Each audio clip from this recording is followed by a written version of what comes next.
ఆ జిల్లా రాజకీయాలు మరోసారి ఆసక్తికర చర్చకు దారితీశాయి. ప్రజాప్రతినిధులు అధికారుల మధ్య సమన్వయం సరిగా లేదని స్వయంగా జిల్లా ఇన్ఛార్జ్ మంత్రి చేసిన వ్యాఖ్యలు ఇప్పుడు రాజకీయ అధికార వర్గాల్లో హాట్ టాపిక్గా మారాయి. నిజంగానే సమన్వయ లోపమా లేక అధికారులపై మరింత పట్టు సాధించేందుకు జరుగుతున్న వ్యూహమా? జిల్లా రాజకీయాల్లో వినిపిస్తున్న గుసగుసలేంటి? ఎక్కడ ఈ పరిస్థితి?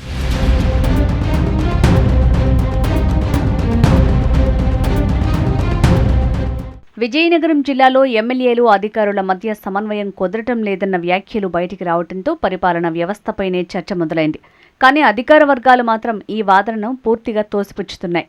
ప్రభుత్వ నిర్ణయాలు తమకు తెలియటం లేదన్న ఆరోపణలను ఆఫీసర్లు ఖండిస్తున్నారు. మంత్రులను తరచూ ఎమ్మెల్యేలు కలుస్తుంటారు, సమీక్షా సమావేశాల్లో పాల్గొంటారు. జిల్లా స్థాయి సమావేశాల్లో అన్ని అంశాలపై చర్చలు జరుగుతుంటాయని అధికారులు గుర్తు చేస్తున్నారు. అంతేకాదు చాలా నియోజకవర్గాల్లో ప్రస్తుతం పనిచేస్తున్న అధికారుల్లో పలువురు స్థానిక ప్రజాప్రతినిధుల అభీష్టానుసారమే పోస్టింగ్లు పొందారన్న చర్చ కూడా ఉంది.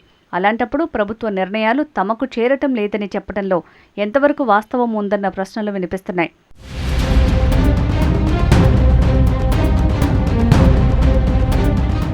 ఇక అధికార వర్గాల్లో మరో అభిప్రాయం కూడా బలంగా వినిపిస్తోంది. కొందరు ప్రజాప్రతినిధులు అధికారుల్ని పూర్తిగా తమ ఆధీనంలో ఉంచుకోవాలని భావిస్తున్నారని, అందుకే సమన్వయ లోపం అనే అంశాన్ని తరచూ తెరపైకి తీసుకొస్తున్నారని గుసగుసలు వినిపిస్తున్నాయి. తమ మాట వినని అధికారులపై ఒత్తిడి పెంచేందుకు ఇదొక రాజకీయ ఆయుధంగా మారుతోందన్న చర్చ కూడా జరుగుతోంది. మరోవైపు కొందరు అధికారులు పోస్టింగ్ వచ్చిన తర్వాత ప్రజాప్రతినిధులతో చురుగ్గా వ్యవహరించడం లేదన్న విమర్శలు కూడా ఉన్నాయి. మరికొందరు అవసరానికి మించి జాగ్రత్తలు తీసుకుంటూ నిర్ణయాలు ఆలస్యం చేస్తున్నారన్న అభిప్రాయమూ రాజకీయ వర్గాల్లో వ్యక్తమవుతోంది. ఇదే సమన్వయ లోపానికి మరో కారణమని చెప్తున్నారు. ఇక అధికారుల వాదన మరోలా ఉంది. ప్రభుత్వ నిబంధనలకు విరుద్ధంగా లేదా సాంకేతికంగా సాధ్యం కాని పనుల్ని కూడా కొందరు చేయాలని ఒత్తిడి తీసుకొస్తారని, అలాంటి సందర్భాల్లో నిబంధనలు అడ్డుగా నిలిస్తే దాన్నే సమన్వయం లేదని ప్రచారం చేస్తున్నారని అంటున్నారు.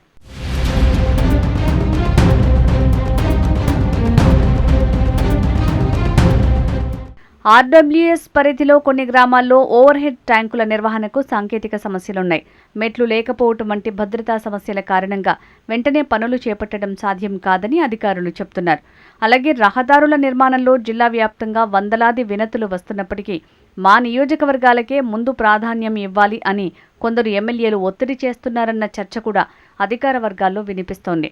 ఇంకోవైపు నిధుల కొరత, బిల్లుల విడుదలలో జాప్యం కారణంగా కాంట్రాక్టర్లు మధ్యలోనే పనులు నిలిపివేస్తున్న ఘటనలు ఉన్నాయి.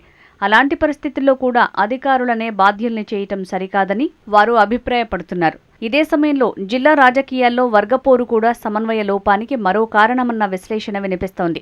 ఒక నాయకుడికి దగ్గరగా ఉన్న అధికారిని మరొక వర్గం అనుమానంతో చూడటం, చిన్న విషయాలే పెద్ద వివాదాలుగా మారటం పరిపాలనపై ప్రభావం చూపుతోందని అధికారులు అంటున్నారు. అయితే ఇన్ఛార్జి మంత్రి ప్రజాప్రతినిధుల వాదనకు ఎక్కువ ప్రాధాన్యం ఇచ్చారన్న అభిప్రాయం కూడా అధికార వర్గాల్లో వ్యక్తమవుతోంది.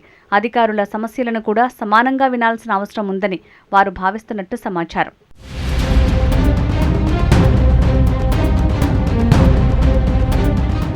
మొత్తానికి విజయనగరంలో నిజంగానే సమన్వయ లోపమా లేక రాజకీయ ఒత్తిళ్లు, పరిపాలనా పరిమితులు, అంతర్గత వర్గ పోరుల కలయికే ఈ పరిస్థితికి కారణమా అన్నది ఇప్పుడు చర్చనీయాంశంగా మారింది. సమస్యలకు శాశ్వత పరిష్కారం దొరుకుతుందా లేక ప్రతి సమీక్షలో ప్రజాప్రతినిధులు, అధికారులు ఒకరిపై మరొకరు విమర్శలు చేసుకుంటూ ముందుకు సాగుతారా అన్నది వేచి చూడాల్సిందే.